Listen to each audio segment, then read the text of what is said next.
अथ देव्याः कवचम। ओम चंडिका देवी को नमस्कार है। मार्कंडेय जी ने कहा, पितामह, जो इस संसार में परम गोपनीय तथा मनुष्यों की सब प्रकार से रक्षा करने वाला है और जो अब तक आपने दूसरे किसी के सामने प्रकट नहीं किया हो, ऐसा कोई साधन मुझे बताइए। ब्रह्मा जी बोले, ब्रह्मन, ऐसा साधन तो एक देवी का कवच ही है, जो गोपनीय से भी परम गोपनीय, पवित्र तथा संपूर्ण प्राणियों का उपकार करने वाला है। महर्षि, उसे श्रवण करो। देवियों की 9 मूर्तियां हैं, जिन्हें नवदुर्गा कहते हैं। उनके पृथक पृथक नाम बतलाए जाते हैं। प्रथम नाम शैलपुत्री है, दूसरी मूर्ति का नाम ब्रह्मचारिणी है, तीसरा स्वरूप चंद्रघंटा के नाम से प्रसिद्ध है, चौथी मूर्ति को कूष्मांडा कहते हैं, पांचवी दुर्गा का नाम स्कंद माता है, देवी के छठे रूप को कात्यायनी कहते हैं, सातवां कालरात्रि और 8वां स्वरूप महागौरी के नाम से प्रसिद्ध है, नवमी दुर्गा का नाम सिद्धिदात्री है। ये सब नाम सर्वज्ञ महात्मा वेदव्यास जी के द्वारा ही प्रतिपादित हुए हैं।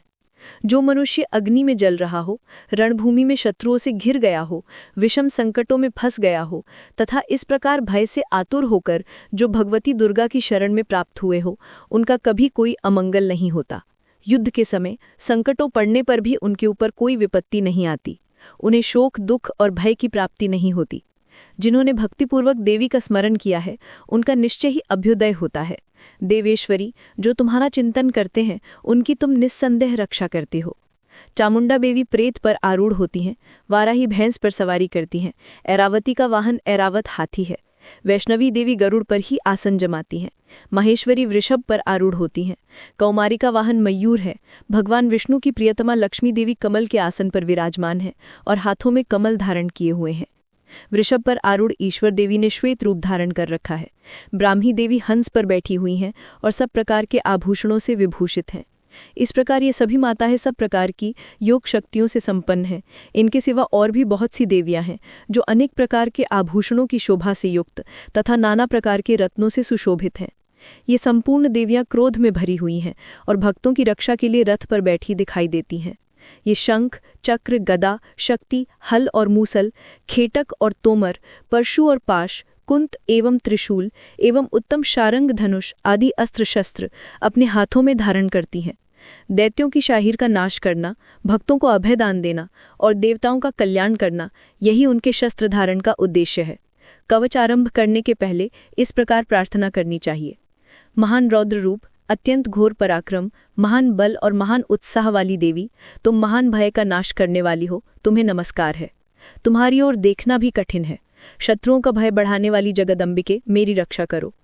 पूर्व दिशाओं में ऐन्द्री मेरी रक्षा करें, अग्निकोण में अग्नि शक्ति, दक्षिण दिशाओं में वाराही तथा नैऋत्य कोण में खड्गधारिणी मेरी रक्षा करें। पश्चिम दिशाओं में वारुणी और वायव्य कोण में मृग पर सवारी करने वाली देवी मेरी रक्षा करें। उत्तर दिशाओं में कौमारी और ईशान कोण में शूलधारिणी देवी रक्षा करें। ब्राह्मणी, तुम ऊपर की ओर से मेरी रक्षा करो और वैष्णवी देवी निचली ओर से मेरी रक्षा करें। इसी प्रकार शव को अपना वाहन बनाने वाली चामुंडा देवी 10 दिशाओं में मेरी रक्षा करें। जया आगे से और विजया पीछे की ओर से मेरी रक्षा करें।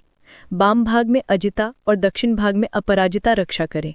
उद्योतिनी शिखा की रक्षा करें। उमा मेरे मस्तक पर विराजमान होकर रक्षा करें। ललाट में मालाधारी रक्षा करें और यशस्विनी देवी मेरी भौहों का संरक्षण करें। भौहों के मध्य भाग में त्रिनेत्रा और नथुनों की यमघंटा देवी रक्षा करें। दोनों नेत्रों के मध्य भाग में शिवानी और कानों में द्वारवासिनी रक्षा करें। कालिका देवी कपोलों की तथा भगवती शांकरी कानों के मूल भाग की रक्षा करें। नाक के अग्रभाग में सुगंधा और ऊपर के ओठों में चित्रघंटा देवी रक्षा करें। निचले ओठों में अमृत कला तथा जिह्वा में सरस्वती देवी रक्षा करें। कौमारी दांतों की और चंडिका कंठ प्रदेश की रक्षा करें। चित्रघंटा गले की घंटी की और महामाया तालु में रहकर रक्षा करें। कामाक्षी ठोड़ी की और सर्वमंगला मेरी वाणी की रक्षा करें। भद्रकाली ग्रीवा में और धनुर्धारी पृष्ठवंश में मेरुदंड में रहकर रक्षा करें। कंठ के बाहरी भाग में नीलग्रीवा और कंठ की नलियों में नलकुबरी रक्षा करें। दोनों कंधों में खड्गिनी और मेरी दोनों भुजाओं की वज्रधारिणी रक्षा करें। दोनों हाथों में दंडिनी और अंगुलियों में अंबिका रक्षा करें। शूलेश्वरी नखों की और कुलेश्वरी कुक्षी मतलब पेट में रहकर रक्षा करें। महादेवी दोनों स्तनों की और शोक विनाशिनी देवी मन की रक्षा करें। ललिता देवी हृदय में और शूलधारिणी उदर में रहकर रक्षा करें। नाभि में कामिनी और गुप्त भाग में गुह्येश्वरी रक्षा करें। पूतना और कामिका लिंग की और महिषवाहिनी गुदा की रक्षा करें। भगवती कटी भाग में और विंध्यवासिनी घुटनों की रक्षा करें। संपूर्ण कामनाओं को देने वाली महाबला देवी दोनों पिंडलियों की रक्षा करें। नारसिंगी दोनों घुटनों की और तेजस्वी देवी दोनों चरणों के पृष्ठभाग की रक्षा करें। श्रीदेवी पैरों की अंगुलियों में और तलवासिनी पैरों के तलवों में रहकर रक्षा करें। अपनी दांतों के कारण भयंकर दिखाई देने वाली दंष्ट्रा कराली देवी नखों की रक्षा करें और ऊर्ध्वकेशिनी देवी केशों की रक्षा करें। रोमावलियों के छिद्रों में कौबेरी और त्वचा की वागीश्वरी देवी रक्षा करें। पार्वती देवी रक्त, मंजा, वसा, मांस, हड्डी और मेद की रक्षा करें। आंखों की कालरात्रि और पित्त की मुक्तेश्वरी देवी रक्षा करें। मूलाधार आदि कमल कोशों में पद्मावती देवी और कप में चूड़ामणि देवी स्थित होकर रक्षा करें। नाभि की तेजोमय ज्वालामुखी रक्षा करें, जिसका किसी भी अस्त्र से भेदन नहीं हो सकता, वह अभेद्या देवी शरीर की समस्त संधियों में रहकर रक्षा करें। ब्रह्मणी, आप मेरे वीर्य की रक्षा करें।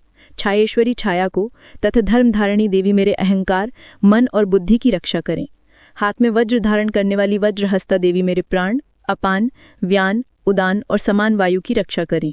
कल्याण रूपी शोभा से युक्त भगवती कल्याण शोभना मेरे प्राणों की रक्षा करें।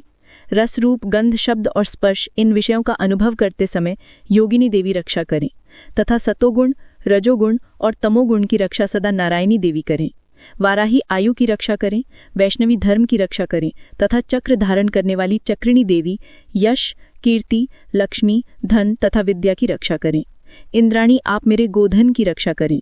चंडिके, तुम मेरे पशुओं की रक्षा करो। महालक्ष्मी, पुत्रों की रक्षा करें और भैरवी, पत्नी की रक्षा करें।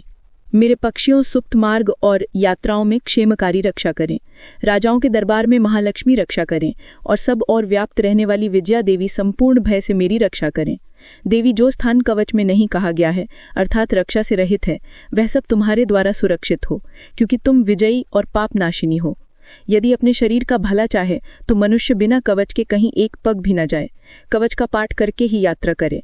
कवच के द्वारा सब ओर से सुरक्षित मनुष्य जहाँ जहाँ भी जाता है वहाँ वहाँ उसे धन लाभ होता है और संपूर्ण कामनाओं की सिद्धि कराने वाली विजय की प्राप्ति होती है।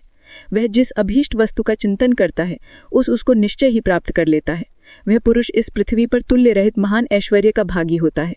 कवच से सुरक्षित मनुष्य निर्भय हो जाता है, युद्ध में उसकी पराजय नहीं होती तथा वह तीनों लोकों में पूजनीय होता है। देवताओं के लिए भी यह कवच दुर्लभ है। जो प्रतिदिन नियम पूर्वक तीनों संध्याओं के समय श्रद्धा के साथ इसका पाठ करता है उसे देवी की कला प्राप्त होती है तथा वह तीनों लोकों में कहीं भी पराजित नहीं होता। इतना ही नहीं, वह अमृत्यु से रहित हो 100 वर्ष से भी अधिक काल तक जीवित रहता है। मकरी, चेचक और कोढ़ आदि उसकी संपूर्ण व्याधियां नष्ट हो जाती हैं। कनेर, भांग, अफीम, धतूरा आदि का स्थावर विष, सांप और बिच्छू के काटने से चढ़ा हुआ जंगम विष तथा अहिफेन और तेल के संयोग से बनने वाला कृत्रिम विष, ये सभी प्रकार के विष दूर हो जाते हैं, उनका कोई असर नहीं होता। इस पृथ्वी पर मारण मोहन आदि जितने आभिचारिक प्रयोग होते हैं तथा इस प्रकार के जितने मंत्र यंत्र होते हैं वे सब इस कवच को हृदय में धारण कर लेने पर उस मनुष्य को देखते ही नष्ट हो जाते हैं।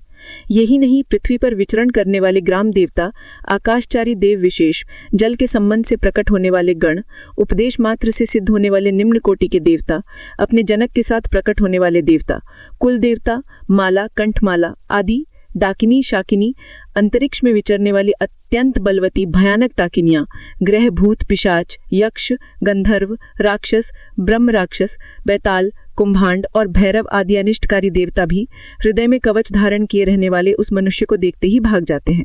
कवचधारी पुरुष को राज दरबार में सम्मान वृद्धि प्राप्त होती है। यह कवच मनुष्य को तेज की वृद्धि करने वाला और उत्तम है। कवच का पाठ करने वाला पुरुष अपनी कीर्ति से विभूषित भूतल पर अपने सुयश के साथ साथ वृद्धि को प्राप्त होता है। जो पहले कवच का पाठ करके उसके बाद सप्तशती चंडी का पाठ करता है, उसकी जब तक वन, पर्वत और काननों सहित यह पृथ्वी टिकी रहती है तब तक यहाँ पुत्र, पौत्र आदि संतान परंपरा बनी रहती है। फिर देह का अंत होने पर वह पुरुष भगवती महामाया के प्रसाद से उस नित्य परम पद को प्राप्त होता है जो देवताओं के लिए भी दुर्लभ है।